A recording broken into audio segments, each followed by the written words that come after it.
Great. Thank you so much, Chairman Blackmon and committee members. I'll be very brief here. Coalition for Good Governance, and I'm the executive director, is a small nonprofit, nonpartisan organization, and we are focused on election security and transparency of elections, as well as voter privacy. We have been out in the field in real polling places, in real election offices during elections for the last 2 years. We've spent hundreds of hours of time as appointed poll monitors, poll watchers, and we have an understanding of how many of these rules actually impact live elections.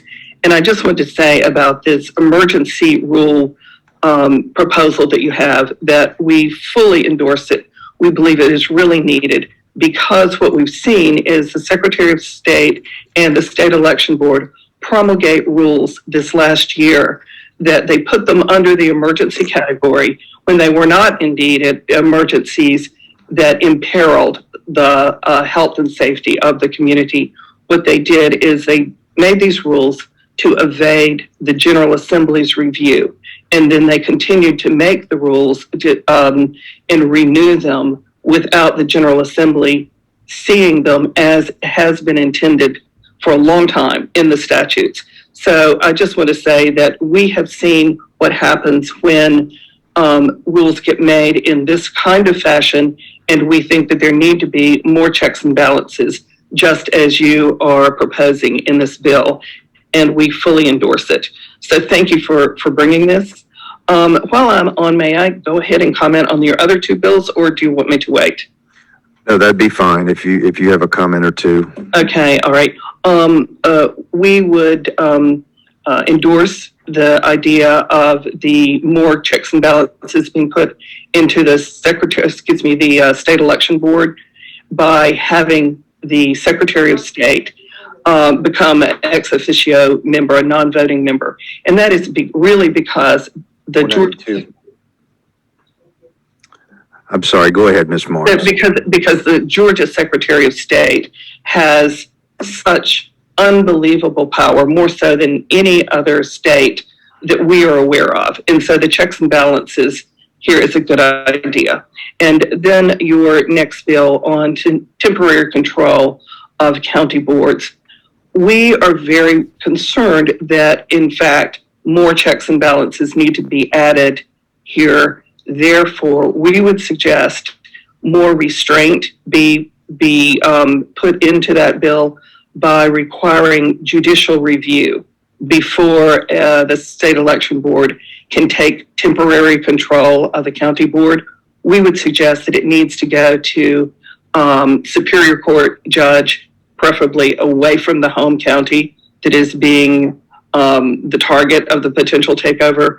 We're just worried, based on our experience, that the State Election Board could easily abuse their power in an arbitrary and capricious manner. So we would urge that more controls be put in before the State Board could take this kind of drastic action.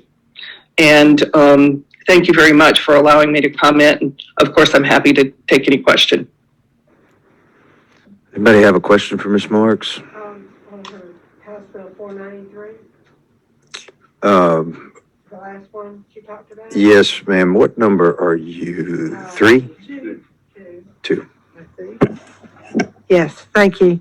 Ms. Marsh, when you suggested for judicial review and suggested the Superior Court judge, that in using that avenue would take much longer than normally to get an answer. So you're adding probably weeks to this.